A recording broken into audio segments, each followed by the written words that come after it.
안녕하세요. 불교의 지혜를 나누는 채널에 오신 것을 환영합니다. 오늘 우리는 인류 역사상 가장 오래되었고 또 누구나 한 번쯤은 품어보았을 아주 깊은 질문에 대해 이야기를 나누어 보려고 합니다. 만약 인류 역사를 통틀어 우리를 끊임없이 괴롭히거나 궁금하게 만드는 단 하나의 질문이 있다면 그것은 분명 과연 신은 존재하는가? 라는 물음일 것입니다. 별이 쏟아지는 밤하늘 아래 앉아 멍하니 하늘을 바라보는 아이든 인생이 굴곡을 겪으며 산전수전 다 겪은 어른이든 상관없이 이 의문은 마치 마음속에 떨어진 작은 씨앗처럼 심어져 있다가 어느 순간 싹을 틔우곤 합니다. 오늘 우리는 가장 쉽고 편안한 말로 불교의 지혜를 빌려 이 깊은 주제를 탐구해 보려 합니다. 구독 버튼 잊지 마시고요. 여러분의 클릭 한 번이 지혜를 향한 첫걸음이 됩니다. 도대체 왜 신이 존재하는가라는 질문은 영원한 숙제가 되었을까요? 아마도 우리 인류가 지혜를 갖게 되고 고개를 들어 하늘을 바라볼 수 있게 된 바로 그 순간부터 이 질문은 시작되었을 겁니다. 광활한 우주와 끝없는 자연을 보면서 우리는 묻지 않을 수 없었죠. 누가 이 모든 것을 만들었을까? 혹은 우리가 살면서 견디기 힘든 고통과 시련을 겪을 때면 참지 못하고 생각하게 됩니다. 나보다 더 강력하고 자비로운 존재가 있어서 나를 구해주지 않을까? 사실 이 질문 자체에는 묘한 신비감이 서려 있습니다. 우리는 이 세상 뒤에 어떤 궁극적인 답이 있는지 알고 싶어 하니까요. 이 고민은 고대 그리스의 철학자인 플라톤이나 아리스토텔레스 같은 사람들도 똑같이 했습니다. 그들은 세상 만물에 어떤 질서가 있는 것 같고 그 질서가 더 높은 존재로부터 온 것이 아닌가 생각했죠. 수메르인들 역시 바람이나 폭풍, 홍수 같은 자연의 힘을 관장하는 존재로 신을 묘사했습니다. 인도의 오래된 지혜서인 우파니샤드에서는 신의 존재를 딱 잘라 말하기보다는 우주의 본질과 인간 내면의 세계를 깊이 파고들었습니다. 그들은 우리는 누구이며 왜 존재하는가에 더 관심이 많았죠.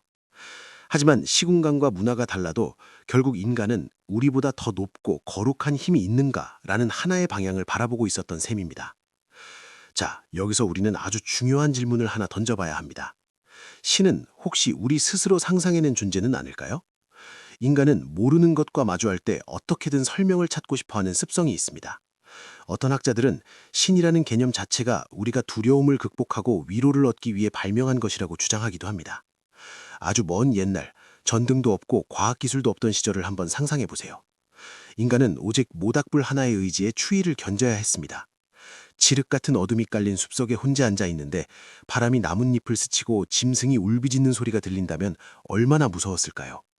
그럴 때 누군가 강력한 존재가 있어서 나를 지켜줄 거야 라고 생각하는 건 어쩌면 당연한 심리였을 겁니다. 예를 들어 낙후된 시골 마을에 살고 있다고 가정해 봅시다. 갑자기 천둥 번개가 치고 폭우가 쏟아지면 사람들은 의심하게 됩니다. 어떤 신이 분노한 건 아닐까? 우리가 무언가 잘못한 게 아닐까? 인간은 설명할 수 없는 자연현상에 신비한 힘을 부여하곤 했습니다. 그렇다면 누군가는 이렇게 반문할 겁니다. 신이 우리가 발명한 것이라면 왜 그렇게 많은 사람이 신앙을 가집니까? 왜 거의 모든 문화권에 신에 대한 묘사가 있습니까? 이 질문은 문제를 더 복잡하게 만듭니다. 인류의 신앙은 미지의 세계에 대한 우리의 반응이라고 할 수 있습니다. 신앙의 본질은 무엇일까요? 그것은 희망이기도 하고 안전감이기도 하며 어떤 의미를 추구하는 과정이기도 합니다. 세상에 불공평한 일이 일어날 때 우리는 정의로운 신이 나타나 대신 심판해 주기를 바랍니다. 사랑하는 가족을 잃었을 때 다음 세상이나 신의 계획 속에서 언젠가 다시 만날 수 있기를 기대합니다. 부처님의 대답은 언제나 듣는 사람에 따라 달랐습니다. 부처님의 지혜는 고정된 정답 하나를 던져주는 것이 아니라 질문하는 사람의 배경과 믿음, 그리고 현재의 마음 상태에 따라 가장 적합한 대답을 주는 데 있었습니다. 단순히 호기심을 채워주는 게 아니라 그 사람의 내면을 변화시켜 고정관념을 깨고 진정한 깨달음을 얻게 하는 것이 목적이었기 때문입니다. 어느 날 3명의 사람이 부처님을 찾아와 똑같은 질문을 던진 적이 있습니다. 신은 존재합니까? 첫 번째 사람은 아주 확고한 무신론자였습니다. 그는 신의 존재를 절대 믿지 않았고 세상은 오직 물질로만 이루어져 있으며 더 높은 힘 따위는 없다고 생각했습니다. 하지만 그의 이런 부정은 진지한 탐구에서 나온 것이 아니라 그저 맹목적인 고집이었습니다. 부처님은 그에게 그렇다, 신은 존재한다 라고 대답하셨습니다. 왜 그러셨을까요? 부처님이 신의 존재를 단순히 인정한 것이 아닙니다. 이 무신론자가 자신의 무지를 깨닫게 하기 위해서였습니다. 당신은 신을 부정하지만 이 세상 구석구석을 정말 다 경험해 보았는가? 보지 못했다고 해서 없다고 단정짓는 것은 또 다른 맹목적인 고집일 뿐이다 라는 사실을 일깨워주려 하신 것이죠. 두 번째 사람은 독실한 유실론자였습니다. 그는 전지전능한 신이 있다고 굳게 믿으며 부처님이 자신의 믿음을 지지해 주길 바랬습니다.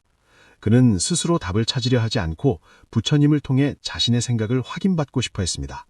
그에게 신의 존재는 심리적인 의존 대상이었죠. 부처님은 그에게 아니다, 신은 존재하지 않는다 라고 대답하셨습니다. 부처님은 그가 가진 신앙이 그저 또 하나의 집착임을 꿰뚫어 보셨기 때문입니다. 신이 있다고 믿는 그 신념만으로는 진정한 자유를 얻을 수 없기에 부처님은 그 의존심을 깨뜨려 진짜 깨달음은 외부의 믿음이 아니라 내면에서 온다는 것을 알려주려 하신 겁니다. 세 번째 사람은 앞에 두 사람과 달랐습니다. 그는 어떤 고정관념이나 신념도 없이 열린 마음으로 부처님께 물었습니다. 그는 신이 있고 없고의 결론보다는 부처님의 경험과 견해를 듣고 싶어 했습니다. 편견 없는 진정한 구도자의 물음이었죠. 이에 부처님은 있다고도 없다고도 하지 않고 그저 침묵하셨습니다. 이 침묵 자체가 거대한 대답이었습니다.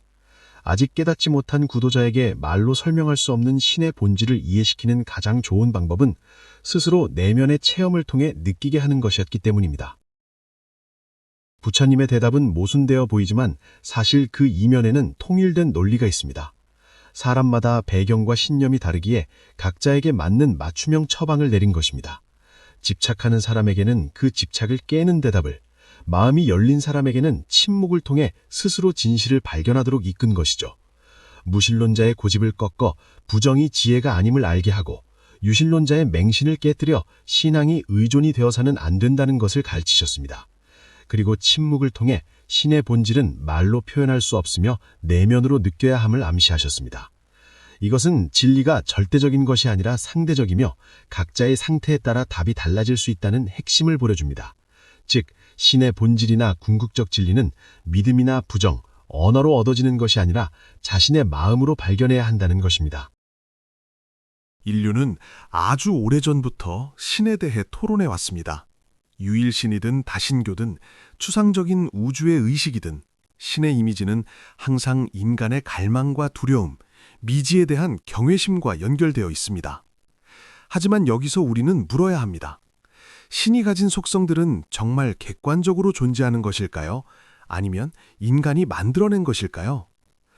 우리는 흔히 신을 전지전능하고 영원하며 자비롭고 정의로운 존재로 상상합니다.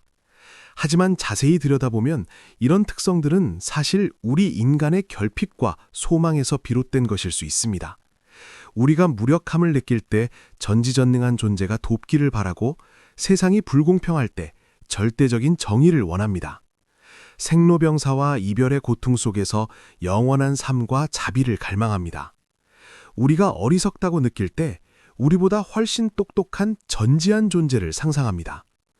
어떤 면에서 신의 이런 특성은 인간 자신의 투영입니다. 우리는 우리의 부족함과 한계가 두려워서 우리 자신을 이상화하여 그것을 초월적인 존재에게 투사한 것입니다. 다시 말해 신은 우리가 되고 싶은 모습일지도 모릅니다.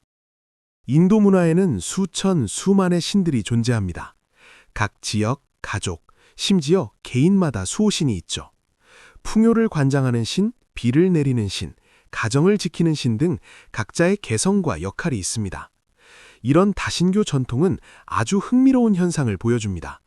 신들의 이미지와 역할이 인간의 일상적인 필요와 밀접하게 관련되어 있다는 점입니다. 왜 그렇게 신이 많을까요? 초기 인류는 번개나 홍수, 질병 같은 자연현상을 이해할 수 없었기에 그들에게 신성한 의미를 부여하여 천둥의 신, 의술의 신을 만들었습니다. 또 삶이 불확실할 때 특정한 필요를 들어줄 전문적인 신이 있다는 것은 큰 위안이 됩니다. 농부라면 추상적인 신보다는 곡식의 여신에게 기도하는 게 더 와닿겠죠. 마치 오늘날 우리가 스마트폰 앱을 골라 쓰는 것과 비슷합니다.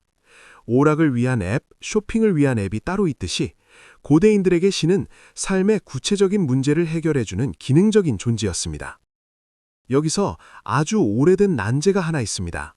만약 신이 전지전능하고 자비롭다면 왜 인간의 삶은 고통과 결함으로 가득 차 있을까요? 신이 인간을 만들었다면 왜 우리는 병들고 고통스러워하며 사랑하는 사람과 헤어지고 원하는 것을 얻지 못해 괴로워할까요? 신이 전지전능하다면 왜 세상의 불공평과 재난을 없애지 않으며 자비롭다면 왜 죄 없는 사람들이 고통받게 놔둘까요? 전통적인 유신론으로는 설명하기 어렵습니다. 어떤 이들은 신의 시험이다라고 말하지만 진짜 자비로운 존재가 자신이 만든 생명을 그런 식으로 시험한다는 건 납득하기 어렵습니다. 부처님은 이 문제를 다르게 보셨습니다. 고통과 결함은 외부에서 결정되는 것이 아니라 내면의 무지와 집착에서 온다고 말입니다. 즉, 고통을 해결하는 방법은 외부의 신에게 구원을 비는 것이 아니라 스스로 깨달음을 통해 내면의 속박에서 벗어나는 것입니다. 신이라는 개념은 인간이 미지 앞에서 느끼는 불안과 갈망의 투영일 수 있습니다. 이것은 신의 존재를 부정하는 것이 아니라 우리가 이해하는 신의 모습이 신 자체의 진실된 모습이라기보다는 우리의 필요에 의해 만들어졌을 가능성을 시사합니다. 부처님의 가장 가까운 제자 중 하나였던 아난다는 부처님에 비하면 평범한 사람이었습니다. 똑똑하고 성실했지만 자주 혼란에 빠지곤 했죠. 그래서 아난다는 불교 역사에서 아주 중요한 역할을 합니다. 그는 부처님의 말씀을 다 기억하여 전해준 기록자이면서 동시에 우리를 대신해 질문을 던지는 반문자였습니다. 아난다는 기억력이 뛰어나 다문제일이라 불렸고 그 덕분에 부처님의 가르침이 오늘날까지 전해질 수 있었습니다. 하지만 그는 부처님의 모순된 듯한 대답에 자주 혼란스러워했습니다.